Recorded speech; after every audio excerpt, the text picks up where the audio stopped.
Hello everyone, C sharp dot net के इस lecture में हम इनहेरिटेंस टॉपिक को डिस्कस करेंगे। Inheritance means defining a new class, defining new classes by using features of existing classes plus adding new features to new classes too. Inheritance मतलब होता है नई क्लासेस बनाना, पहले से बनी बनाई क्लास के फीचर को इस्तेमाल करके, प्लस नए क्लास में नए फीचर्स को भी कंबाइन करना। मीनिंग कि मैंने एक क्लास पहले से बना रखी है, मुझे एक नई क्लास बनाने की ज़रूरत पड़ी, जिस नई क्लास में मैं उन फीचर्स को दोबारा बनाना चाह रहा हूं जो मैंने ऑलरेडी एक क्लास में बना रखा है। तो मैं नई क्लास में नए फीचर को बनाना तो चाहूँगा, लेकिन जो मैं ऑलरेडी किसी क्लास में बना के रखा हूँ उसको बनाना नहीं चाहूँगा। मैं ये चाहूँगा कि जो एग्जिस्टिंग क्लास के फीचर हैं उसको मैं दोबारा से नई क्लास में ना बनाऊँ, बल्कि एग्जिस्टिंग क्लास को नई क्लास का पेरेंट बना दूं और नई क्लास को एग्जिस्टिंग क्लास का चाइल्ड बना दूं। ऐसा करने से क्या होगा कि नई क्लास में एग्जिस्टिंग क्लास के फीचर्स अपने आप आ जाएंगे और नए क्लास के जो यूनिक फीचर आप वो डिफाइन कर दो बस। तो inheritance means defining new classes by using features of existing classes plus adding new features to new class to.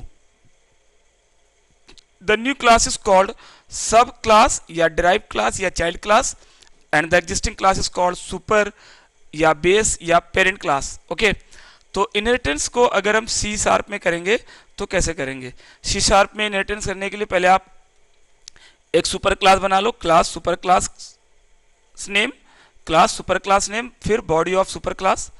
उसके बाद आप एक सब क्लास बनाओगे जिसमें आप सुपर क्लास को इनहेरिट करना चाहोगे। तो आप लिखेंगे क्या? क्लास सब क्लास नेम कोलन, ये कोलन लगाते हैं, फिर सुपर क्लास नेम और बॉडी ऑफ सब क्लास बना देते हैं। तो इससे क्या होता है कि जो हमारी सब क्लास है उसमें सुपर क्लास के सारे फीचर्स ऑटोमेटिक आ जाएंगे। यानी जब मैं सब क्लास का ऑब्जेक्ट बनाऊंगा तो उसमें सुपर क्लास के फीचर भी रहेंगे और प्लस सब क्लास के भी रहेंगे। इसको मैं आपको एक डायग्राम से समझा सकता हूँ। देखिए, ये क्लास है, स्टूडेंट क्लास है। स्टूडेंट क्लास में मैंने रोल नेम और कोर्स वेरिएबल रखे, मेंबर रखा, और इसको मैंने रिजल्ट क्लास में इनहेरिट कर लिया, और रिजल्ट क्लास में मैंने सिर्फ मार्क्स 1 और मार्क्स 2 बनाए। तो स्टूडेंट क्लास हमारी यहाँ पे सुपर क्लास हो गई और रिजल्ट क्लास मेरी यहाँ पे डिराइव क्लास हो गई या सब क्लास हो गई। अब जब मैं रिजल्ट क्लास का ऑब्जेक्ट बनाऊंगा, इसे result OB1 is equal to new result, तो OB1 जो मेरा बनेगा उसमें रोल नंबर भी रहेगा, नेम भी रहेगा, कोर्स भी रहेगा, मार्क्स 1 भी रहेगा, मार्क्स 2 भी रहेगा। यानी कि a sub class object has more features than a super class object, क्योंकि सुपर क्लास में तो सिर्फ अपने फीचर होंगे, लेकिन सब क्लास में अपने भी होंगे और सुपर क्लास के भी होंगे। ओके, तो इस बात को मैं एक एग्जाम्पल के थ्रू आपको समझा रहा हूं। सी शार्प का एक लाइव एग्जाम्पल देखिए आप। इसमें मैंने एक क्लास ली है, ABC बनाया मैंने। ABC के अंदर मैंने एक इंटीजर वेरिएबल A रखा और उसमें सेट A और शो A नाम के दो फंक्शन रखे।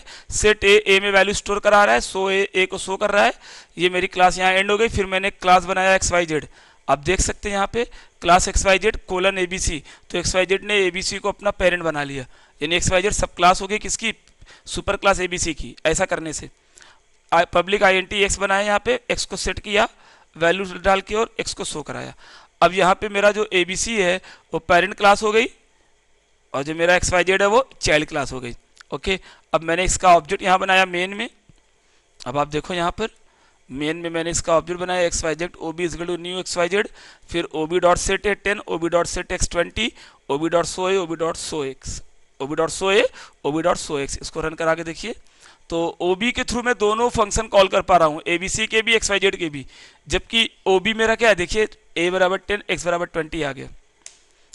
OB मेरा XYZ का ऑब्जेक्ट है, उसके बावजूद भी ये ABC के फंक्शन को कॉल कर ले रहा है। क्यों? क्योंकि XYZ क्या है? ABC का चाइल्ड है, और चाइल्ड क्लास पेरेंट क्लास के फीचर्स को एक्सेस कर सकता है। मतलब चाइल्ड क्लास का ऑब्जेक्ट पेरेंट क्लास के फीचर को एक्सेस कर लेता है। तो इस लेक्चर में हम इतना ही रखेंगे। अगले लेक्चर में टाइप्स ऑफ इनहेरिटेंस के बारे में डिस्कस करेंगे। Thank you.